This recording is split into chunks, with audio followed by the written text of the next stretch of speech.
नमस्कार, आप देख रहे हैं सीजी लाइव न्यूज। बात करते हैं गरियाबंद के किडनी प्रभावित गांव सुपेबेड़ा की। किडनी की बीमारी से जूझ रहे गरियाबंद के सुपेबेड़ा वासियों को अब डायलिसिस के लिए कहीं भटकने की जरूरत नहीं पड़ेगी। मरीजों के घर पर ही डायलिसिस होगा। प्रदेश का स्वास्थ्य विभाग इसके लिए नई तकनीक का सहारा ले रहा है। किडनी की बीमारी से तकरीबन 80 लोगों की मौत और दर्जनों लोग अब भी जिंदगी से जंग लड़ रहे हैं। गरियाबंद के सुपेबेड़ा का बीते 6 साल का यही इतिहास है।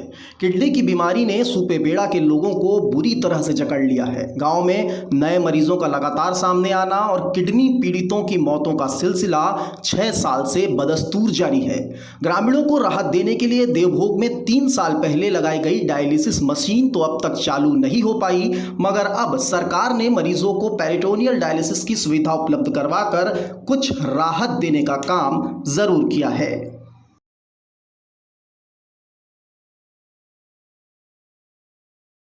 अभी फ़िलहाल तो सर एक ज़्यादा सीरियस कंडीशन में है और लगभग 15 पॉजिटिव पेशेंट अभी भी है।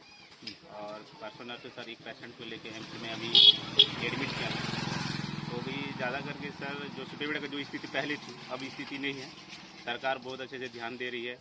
और जो पहले जो क्या होता है हेमोग्लोबिन का जो डायलिसिस होता था उसमें थोड़ा सा प्रॉब्लम जाता था, ब्लड अरेंजमेंट करना रहता है या ब्लड तो डोनर यहाँ जो मशीन दी थी उसका क्या हुआ? ये मशीन एक्चुअली सर हमारे एरिया में चल ही नहीं सकता क्योंकि लाइट वगैरह रहता नहीं है या स्टोरेज करने के लिए ब्लड बैंक नहीं है। इसलिए सर सरकार ना हेमोग्लोबिन को छोड़ के ना पेरिटोनियल डायलिसिस चालू कर दी है, जिसमें अभी भी हमारे गांव में 2 पेशेंट का डायलिसिस घर बैठे हो रहा है। उन्हीं के बच्चों का वहाँ पे सर ट्रेनिंग दिया जाता है, उस बेस में यहाँ पे डायलिसिस हो रहा है। पेरिटोनियल डायलिसिस यहाँ के लोगों के लिए नई तकनीक है। इस तकनीक के जरिए मरीज स्वयं या किसी सहयोगी की मदद से घर पर ही अपना डायलिसिस कर सकता है।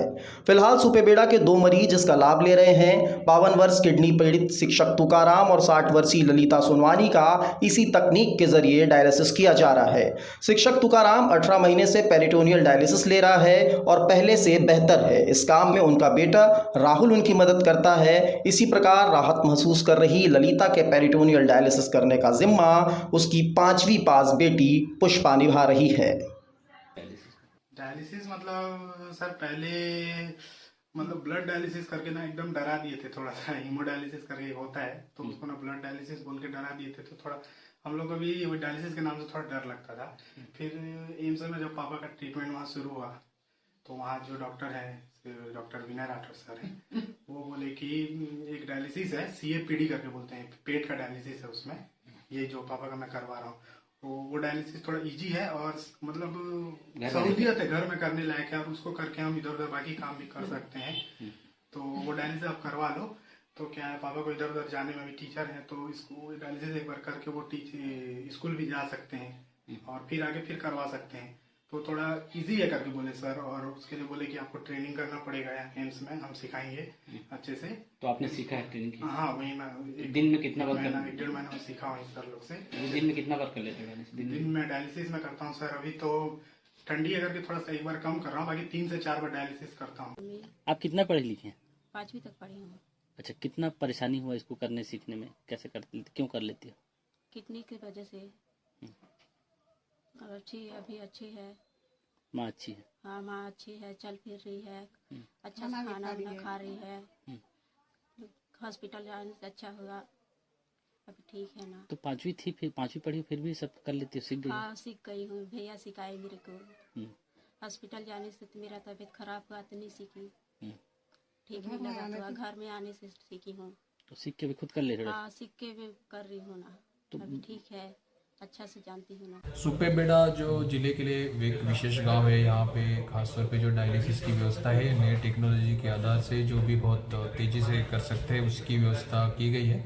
इसके साथ साथ जो मूल विषय पानी को लेके बना रहता है, ग्रुप वाटर स्कीम भी राज्य शासन स्तर पे स्वीकृत हो गई है। आगामी कुछ 1 या 1.5 महीने के भीतर उसका काम भी चालू हो जाएगा। क्योंकि वहाँ पे भूमिगत जल का उपयोग नहीं करना है, इसके लिए तेल नदी पे एक एनीकट भी बन रहा है, उसके भी इरिगेशन डिपार्टमेंट को राशि प्रदान की गई है। आगामी कुछ महीनों में वो भी व्यवस्था बन जाएगी। सुपेबेड़ा के किडनी मरीजों को पेरिटोनियल डायलिसिस उपलब्ध कराने का खर्च छत्तीसगढ़ सरकार उठा रही है, मगर 1.5 साल से अब तक गांव के केवल 2 मरीजों को ही इसका लाभ मिल पाया है, जबकि गांव में ऐसे मरीजों की संख्या बहुत ज़्यादा है जिन्हें इसकी ज़रूरत है। देवभोग में लगी डायलिसिस मशीन के चालू होने की उम्मीद छोड़ चुके सुपेबेड़ा वासियों को अब नई तकनीक से ही उम्मीद है। गरियाबंद से राहुल ठाकुर के साथ bureau report CG live news.